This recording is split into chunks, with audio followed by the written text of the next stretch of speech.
Umat yang jumlahnya terbesar, terbanyak, bahkan konon menurut catatan sampai 90%, tapi dipermainkan oleh mereka kelompok-kelompok kecil ini. Walyaksifanna fi qulubikumul wahn. Pada saat itu di hatimu dicampakkanlah penyakit wahan. Sahabat kemudian bertanya, "Wa mal wahnu ya Rasulullah?" Apakah penyakit wahan itu ya Rasul? Beliau menjawab, hubbud dunya wa karahiyatul maut. Penyakit wahan itu tidak lain hubbud dunya wa karahiyatul maut. Terlalu cinta kepada dunia dan terlalu takut kepada mati. Materialistis dan takut resiko. Dua penyakit inilah yang menyebabkan walaupun umat ini mayoritas, tapi dipermainkan oleh yang minoritas. Walaupun dia golongan terbesar, tapi nasibnya seperti makanan di atas meja makan. Dari segala macam penjuru mau menghantam dia. Saudara-saudara kaum muslimin yang berbahagia, ini merupakan analisa sosial bahwa pada suatu saat nanti akan terjadi di tengah-tengah umat di mana kita dihantam dan diserbu dari segala macam penjuru. Akidah didangkalkan, peradaban dan kebudayaan dirusak, makanan dan minuman diracuni, pakaian ditelanjangi dan lain sebagainya, sampai kita melepaskan nilai Islam yang kita cintai ini. Kondisi sosial ini satu saat akan datang kepada kita. Demikian analisa dan peringatan dari Rasulullah sallallahu alaihi wasallam. Marilah sekarang kita melihat, adalah benar bahwa di zaman sekarang kita insya Allah tidak akan mengalami perang Badar sehebat yang pernah dialami oleh Rasul dan para sahabatnya. Tetapi sesungguhnya perang yang kita hadapi di zaman sekarang ini tidak kalah hebatnya dengan perang Badar, tidak kurang dahsyatnya dengan perang Uhud, tidak kurang ngerinya dari perang Khandaq. Hanya saja yang kita hadapi sekarang ini bukan ujung pedang, bukan ujung tombak, bukan ujung panah. Yang kita hadapi sekarang ini adalah perang akidah, perang ideologi, perang mempertahankan keyakinan. Yang kalau kita kalah sekarang, kita memang masih beragama. Tetapi anak kita, cucu kita, generasi yang akan hidup 5, 10, 20, 30 tahun yang akan datang, wallahu a'lam bissawab. Islam, saudara-saudaraku, tidak mungkin hilang dari dunia. Tetapi tidak mustahil Islam gulung tikar dari desa kita. Tidak mustahil Islam gulung tikar dari kampung dan kota kita, jikalau kita tidak menjaganya, jikalau kita tidak memeliharanya, bahkan jikalau kita tidak mewariskannya kepada anak-anak kita, generasi yang akan datang.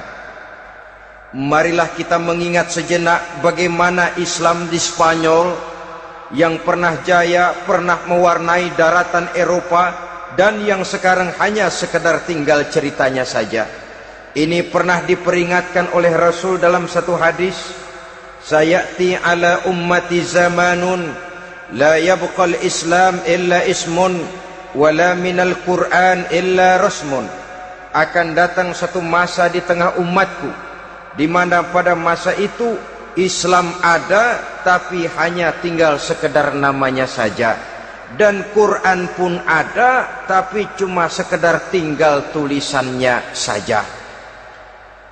Apabila kita tidak mewariskan ini kepada generasi yang akan datang, maka serbuan-serbuan dari berbagai macam penjuru dari hari ke hari semakin kita rasakan kehebatannya.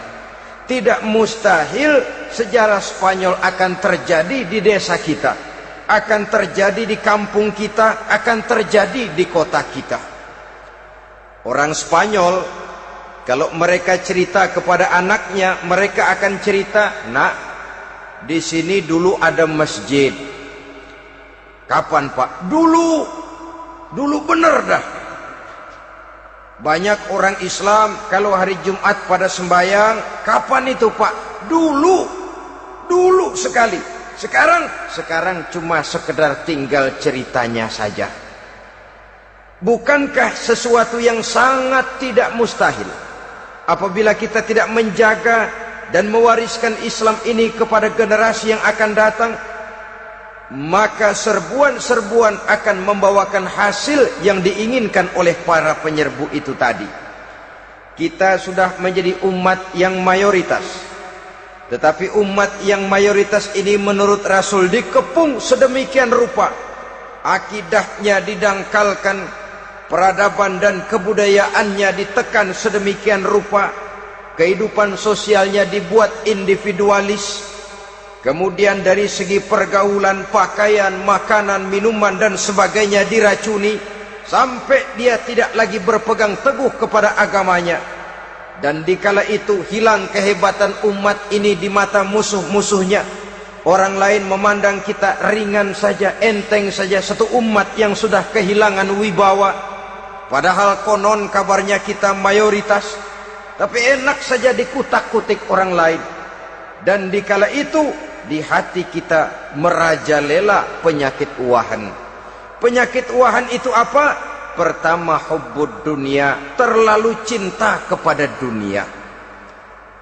Terlalu cinta kepada dunia yang menyebabkan kita lupa akan tanggung jawab dan kewajiban, lupa meneruskan dan mewariskan Islam kepada generasi yang akan datang. Kita berlomba hanya untuk mengejar dunia dan seluruh isinya. Baik dia bernama material, baik dia bernama seksual, baik dia bernama pangkat, jabatan dan kedudukan, berlomba-lomba kita di dalamnya. Sampai tercampaklah penyakit hubbud dunia di dalam hati ini. Berurat dan berakar dunia itu, sulit dan berat kita berpisah daripadanya. Akibatnya kemauan untuk berbuat demi dan atas nama agama sangat sulit terwujud di dalam kehidupan ini. Yang kedua, karahiyatul maut, terlalu takut kepada mati. Baik mati ajal, mati dalam artian yang sebenarnya, baik mati usahanya, baik mati karirnya, baik mati pangkat dan jabatannya. Sehingga dengan demikian akibatnya jatuhlah kita menjadi umat yang kehilangan wibawa di mata orang lain. Saudara-saudara kaum muslimin rahimakumullah, saya katakan tadi, perang yang kita hadapi di zaman sekarang adalah perang akidah. Perang menghadapi peradaban dan kebudayaan yang menghancurkan moral daripada anak-anak kita.